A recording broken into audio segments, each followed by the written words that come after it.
Bonjour, bienvenue sur la première vidéo de ma chaîne. Comme vous l'avez vu dans le titre, il s'agit de la présentation de mes livres Disney. Dans cette vidéo, je ne vous ferai pas de présentation des livres complètes, je ne vous montrerai que quelques coloriages à chaque fois parce qu'il s'agit de livres que vous avez sûrement déjà vus sur d'autres chaînes qui sont très connus. Ceci dit, si vous souhaitez que je vous fasse la présentation d'un livre en particulier, n'hésitez pas à me le dire et je me ferai un plaisir de la faire. Donc on commence avec le seul et unique bloc marque-page que j'ai. Il s'agit du message et comme tous les blocs de ce format-là chez Disney, il est composé de 50 marque-pages à colorier. Donc dans ce bloc, vous trouverez à chaque fois une image à colorier et une phrase emblématique du dessin animé dont est tirée l'image. Le papier est très épais et personnellement je l'ai fait au feutre à alcool. Donc pour vous montrer rapidement, j'ai fait ces deux-là intégralement au feutre à alcool. Et comme vous pouvez le constater, ça n'a quasiment pas traversé. Donc le papier est vraiment épais. Maintenant, ce n'est pas un papier qui est fait pour le feutre à alcool. Si je vous rapproche, vous pourrez voir que même en étant le plus précis possible, le papier boit un peu le feutre et le feutre s'étire, je ne sais pas comment dire, il s'étend sur la feuille et donc ça bave. Donc pour les messages, c'est pas pratique. Mais maintenant, ça reste un bloc sympa et rapide à faire quand on veut pas se prendre trop la tête. Il est sympa. Donc voilà. Ensuite, c'est le seul mini-bloc que j'ai. Il s'agit du Love Stories. Je n'ai pas les grands blocs Love Stories 1 et 2 et je n'ai pas l'intention de les acheter. Celui-ci me suffit amplement. Il s'agit d'un cadeau de Noël que ma famille m'a fait. Et les illustrations sont vraiment très jolies. Malheureusement, comme vous pouvez le voir et comme vous le savez sûrement, elles sont pleines de petits motifs. Et tous les petits motifs rendent vraiment les illustrations difficiles à lire et à comprendre. Celle-ci, j'aime beaucoup cette illustration aussi. Je pourrais faire attraction là-dessus des motifs, ça va. Mais il y en a vraiment... on comprend pas vraiment l'image. Elle se perd dans les motifs. Et c'est dommage parce que il y avait pourtant beaucoup de potentiel sur ce livre et sur ses illustrations. Ça reste un livre sympa que j'ai personnellement l'intention de faire au feutre pour pas trop me prendre la tête dessus, un peu comme les blocs marque-page. Donc voilà, le papier du papier Hachette, il est tout à fait correct. On peut faire du crayon de couleur, du feutre, tout passe dessus, c'est très bien. Du bestiaire, donc toujours sur du papier Hachette, c'est-à-dire du assez bon papier. Je l'ai acheté à sa sortie en 2017, donc il n'est pas tout jeune. Et encore une fois, c'est toujours le même problème pour moi dans ces anciennes éditions, c'est tous ces petits motifs. Il y a de jolies illustrations, par exemple cette double page pourrait être, je trouve, vraiment très jolie, mais j'ai du mal à m'imaginer la colorier à cause de tous les motifs. Celle-ci encore, c'est vraiment pas la pire. Celle-ci, je la trouve difficile à lire. C'est dommage parce qu'il y a vraiment de jolies illustrations, mais c'est assez difficile à mettre en couleur. Celle-ci, par exemple, j'aime beaucoup. J'adore l'univers Winnie l'ourson, mais j'ai pas acheté le carré Winnie l'ourson. Je sais même pas s'il est encore en vente d'ailleurs. Enfin, du coup, à cause de tous ces petits motifs, c'est devenu un livre que je ne fais maintenant que pour me détendre, vraiment pas prise de tête. Donc j'y fais tout et n'importe quoi. Là par exemple c'est du feutre, alors il est extrêmement moche, il n'y a aucune ombre, il n'y a rien. Mais il m'a pas pris longtemps et il m'a vraiment détendu pour le coup. Et donc intégralement au feutre et ça n'a pas traversé. J'ai également fait quelque chose au Posca, celui-là, il y a très longtemps. Et puis j'y suis allée, hein. J'ai eu la main assez lourde sur le Posca, mais ça n'a pas traversé. Et j'ai également fait du Neocolor ici, du Neocolor et du Derwent Intense il me semble. Derwent Intense sur le personnage et Neocolor sur le donut je crois. Et ça n'a pas bougé derrière. Donc c'est devenu vraiment un livre que je fais quand je veux vraiment pas me prendre la tête et faire quelque chose de rapide avec n'importe quel matériel. Le deuxième carré que j'ai, c'est de Bébé Animaux. Donc toujours avec la même qualité de papier Hachette, hein, on peut y faire pas mal de techniques différentes. Et il est vraiment très sympa, beaucoup moins de motifs, encore quelques-uns, ça par exemple je suis moins fan. également ici ou ça, c'est pas forcément des coloriages qui me plaisent, mais ils comportent beaucoup plus de scènes comme ceci ou de coloriages un peu plus sympas, même sans être en scène, comme ces deux-là. C'est un carré que je me vois vraiment bien colorié et avancé, que je trouve particulièrement réussi.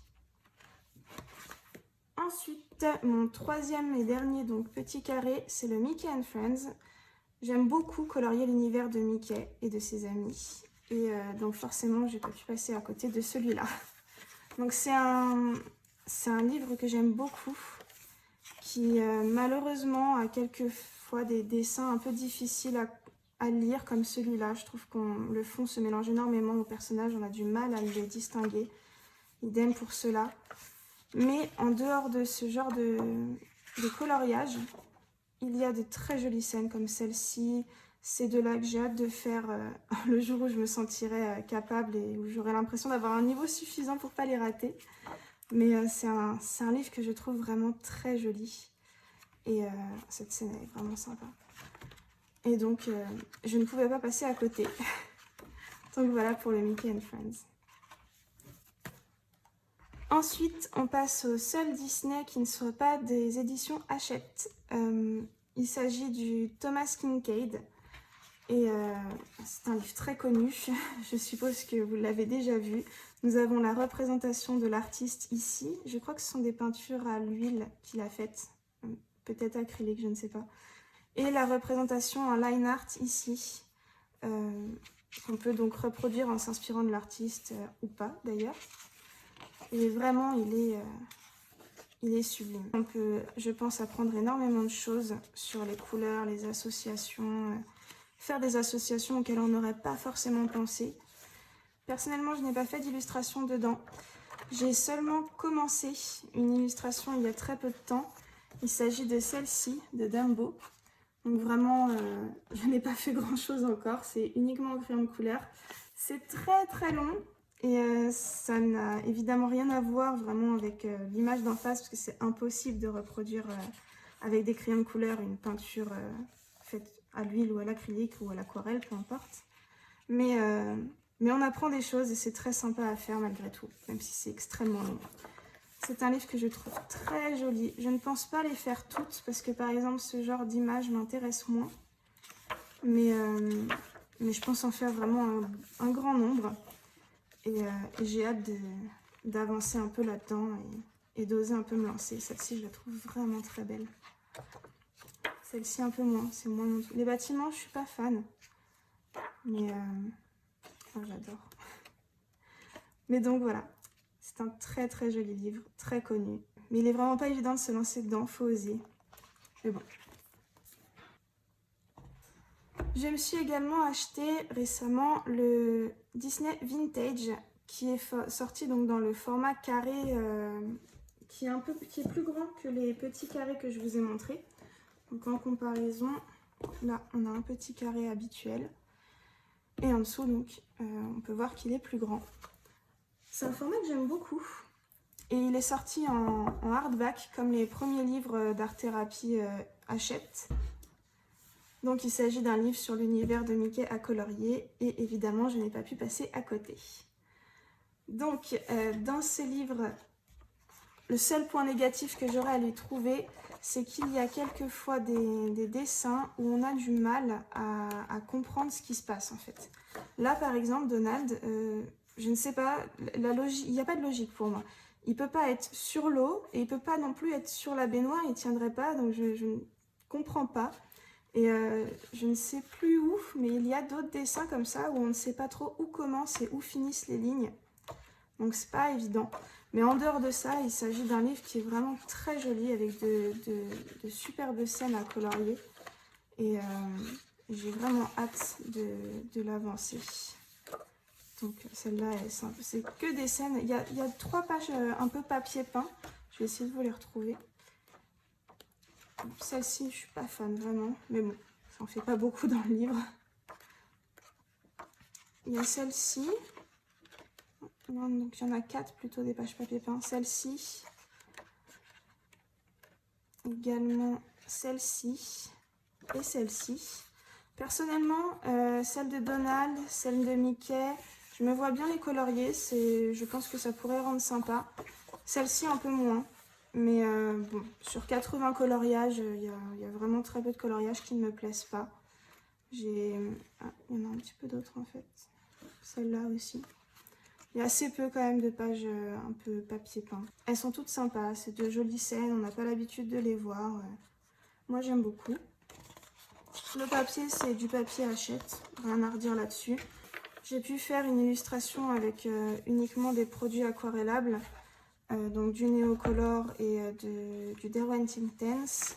Le papier a gondolé, mais ça n'a pas traversé et moi ça me gêne pas, donc voilà. Et à la fin, on a des petites cartes postales. Moi personnellement, j'en suis pas fan, mais ça peut faire plaisir à certaines personnes. Il s'agit uniquement de dessins déjà présents dans le livre, donc si jamais vous voulez essayer de vous entraîner sur une image et que vous avez peur de la rater, vous pouvez toujours vous entraîner sur celle-là. Donc voilà. On passe maintenant à tout ce qui est coloriage mystère. Donc j'ai celui-ci, des ateliers coloriage mystère, donc c'est pour les enfants normalement. Celui-ci c'est un spécial Reine des Neiges, il y a 30 coloriages à l'intérieur. Et donc comme vous pouvez le voir, certaines parties sont déjà coloriées, on voit déjà l'illustration et il n'y a pas de trait noir. On voit l'illustration directement et les numéros sont faciles à voir, c'est de la détente pure celui-ci. Pour ceux que ça intéresse, je vous montre les solutions très rapidement.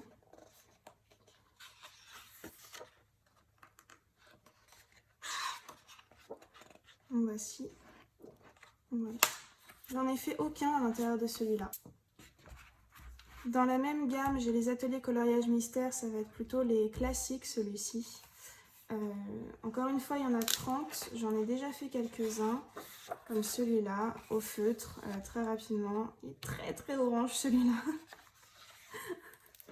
Et donc c'est le même principe, d'assez grosses lignes, d'assez grosses zones, quelques parties déjà coloriées. Et il reprend la plupart des Disney qu'on connaît. Ils sont pas fous, mais pour faire quelque chose de vraiment rapide et pas trop prise de tête, ils sont pas mal. Ensuite, j'ai évidemment le tome 1 des coloriages Disney Grand Classique, que quasiment tout le monde connaît, je pense. Donc, je vous montrerai rapidement les premiers que j'ai faits. J'en ai fait 51 dans celui-là. C'est celui que j'ai le plus avancé. Il se présente comme ceci. En bas, vous avez les numéros. Et là, on a un bel exemple avec d'un côté des numéros vraiment très petits, des toutes petites zones à colorier. Et sur celui-ci, quelque chose d'un peu plus facile. Moi, j'aime beaucoup. C'est sympa pour se détendre, faire quelque chose assez rapidement. Personnellement, je l'ai fait au feutre, donc ça laisse des traces. Et je colorie n'importe comment, j'ai pas particulièrement de technique. Je me fiche qu'on voit les traits, c'est pas un problème pour moi. Je l'ai fait vraiment pour me détendre. Donc, voici pour le tome 1. J'ai également le tome 2 avec seulement 4 coloriages de faits à l'intérieur parce que finalement j'ai décidé de finir le tome 1 avant de faire les autres.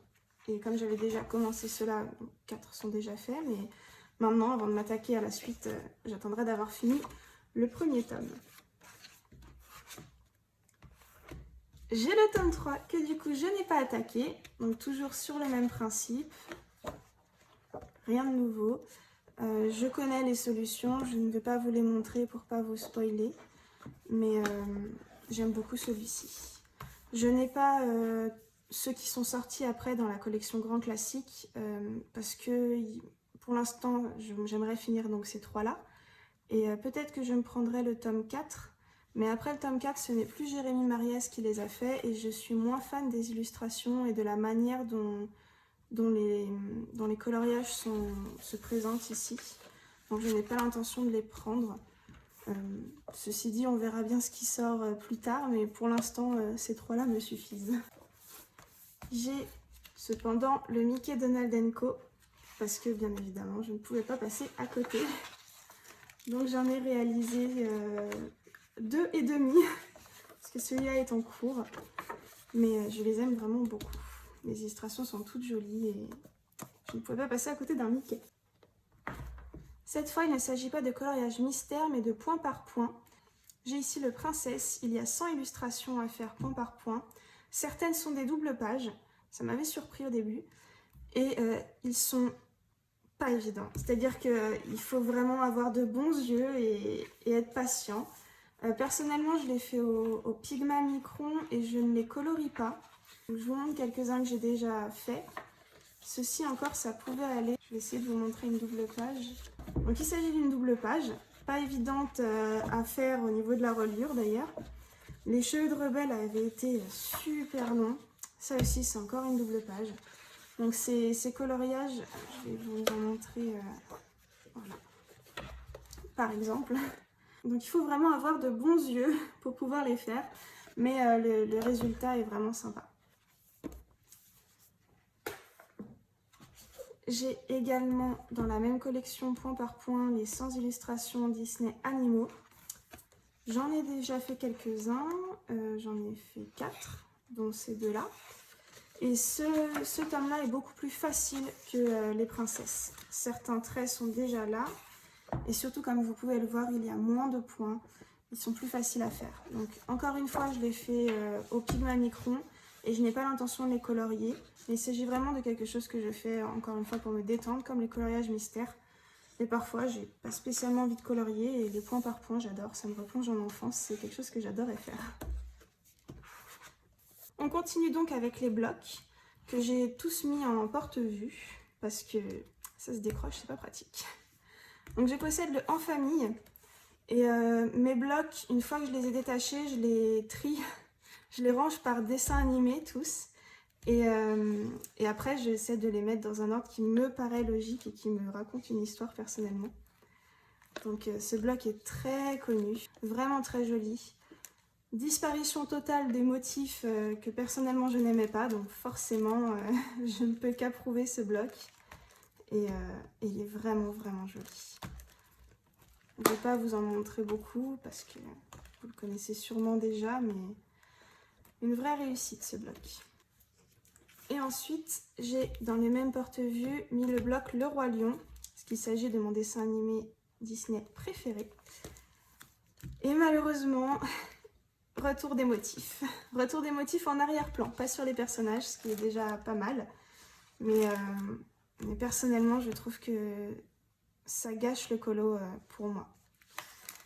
Donc je ferai quand même des coloriages dedans, je ne l'ai pas encore commencé, contrairement aux familles où j'en ai déjà fait 2, je crois. Celui-là, j'ai pas osé me lancer dedans. Et j'essaierai quand même d'en faire malgré les motifs qui me gênent. Mais ça reste un joli bloc avec de jolies illustrations. Je suis contente de l'avoir dans ma collection. Ensuite, j'ai également le bloc Cuties. Je crois qu'il s'appelait Babies aussi. Il a eu 2 noms celui-là, je ne sais pas pourquoi. Comme les 2 blocs précédents, c'est du papier hachette, donc on peut faire beaucoup de choses dessus. Et ils sont recto uniquement, il n'y a rien au verso. Donc malheureusement dans ce bloc, comme vous pouvez le voir, il y a énormément de petits motifs dans le fond et dans les personnages, ce que personnellement je n'aime pas. Mais il y a certaines illustrations qui sont malgré tout très jolies. Et c'est donc pour ça que j'ai quand même décidé de le prendre. J'ai réalisé, je crois, 3 ou 4 illustrations dedans, uniquement au feutre à alcool. Donc, c'est pas dingue, mais c'était sympa à réaliser et puis ça va vite. Donc les blocs, j'aime bien les faire aussi pour ça, surtout ceux que j'aime un peu moins comme celui-ci. Les faire uniquement au feutre à alcool, ça va vite et ça détend. Dans ce même porte-vue, j'ai le bloc Coco qui m'a été offert à un anniversaire. Comme l'autre, il est blindé de petits motifs dans les personnages et dans le fond, ce qui est dommage parce que les illustrations sont vraiment très jolies. Et il aurait pu être vraiment sympa comme bloc. Il reste joli et on peut en faire des choses, hein, c'est pas le souci. Moi je le fais au feutre à alcool personnellement et on en fait de jolis coloriages. Mais je suis vraiment contente que Hachette ait enfin arrêté de mettre des motifs dans tous les personnages et dans les fonds aussi. Donc voilà. J'ai également comme bloc le dernier, le Forêt féerique, que j'ai trouvé superbe, notamment avec cette illustration de Winnie l'ourson qui est magnifique. et je l'aime énormément. J'en ai pas encore fait à l'intérieur parce que je viens seulement de l'acheter, mais vraiment il est très très joli. Certaines illustrations que j'aime moins, comme toujours, hein, tout ne peut pas plaire dans 60 coloriages, notamment tout ce qui est Frères des ours. Je suis pas fan de colorier Frères des ours. Mais bon, ça c'est personnel, je n'aime pas trop Hercule non plus, mais les illustrations sont vraiment jolies. On en a des qu'on n'avait jamais vues, certaines sont déjà disponibles dans d'autres blocs, mais moi, vu que c'est le dernier bloc que j'avais présenté en l'occurrence, je n'ai pas de doublon. Donc il y a vraiment de très jolies illustrations et j'ai hâte de le commencer. L'un de mes tout premiers livres en hardback, Le Bestiaire extraordinaire de Disney. Je ne sais plus de quand il date. Il date de 2016. Je le pensais plus vieux. Et donc, il est dans la lignée des premiers coloriages que Hachette nous ont fait. C'est-à-dire beaucoup de pages papier peint, comme ça. Beaucoup de motifs. Donc personnellement, ce n'est plus un livre dans lequel je vais vraiment. J'en ai fait quelques-uns pour débuter, forcément. Mais c'est vraiment plus un livre dans lequel je vais facilement. J'ai du mal à imaginer... comment colorier une scène, à imaginer le résultat en fait. Donc voilà. Je possède évidemment le Mickey & Friends Tout l'univers à colorier en très grand format. J'ai eu la chance de l'acheter à sa sortie, donc j'ai pu l'avoir en français et donc en grand. Je sais qu'il existe en italien, je crois, en petit. C'est un livre qui est magnifique. J'ai fait cette illustration entièrement au crayon de couleur, il me semble. Donc sans ombrage, sans rien, mais je trouve qu'elle rend bien. Je l'aime bien cette illustration finalement. Donc c'est un livre magnifique, avec de très jolies scènes, sans les petits motifs que personnellement je n'aime pas. On a beaucoup vu cette page coloriée de manière très jolie d'ailleurs. Il est magnifique. J'attends d'avoir un meilleur niveau pour oser me lancer dedans, parce que j'ai vraiment pas envie de les rater. Ils sont vraiment beaucoup trop jolis. Et il me semble avoir entendu dans certaines vidéos que le papier prenait assez mal tout ce qui était technique humide. Donc j'ai intérêt à sacrément m'améliorer en crème couleur pour le mettre en couleur justement. C'est un très joli livre que je suis ravie d'avoir dans ma collection. J'ai la chance d'avoir le Carl Barks Tout l'univers à colorier. Je l'ai acheté à sa sortie et donc je peux le compter dans ma collection. Je sais qu'il est devenu assez rare. Je n'ai fait aucun coloriage dedans parce que j'attends vraiment d'avoir un niveau que je considérerais comme suffisant pour l'attaquer. Parce qu'il est absolument magnifique. Je l'aime vraiment beaucoup. C'est un livre assez connu avec un papier assez sympa. J'imagine que c'est comme le Mickey & Friends, sûrement que les techniques humides ne passent pas trop dessus, donc à voir. Mais j'aime vraiment beaucoup ce livre.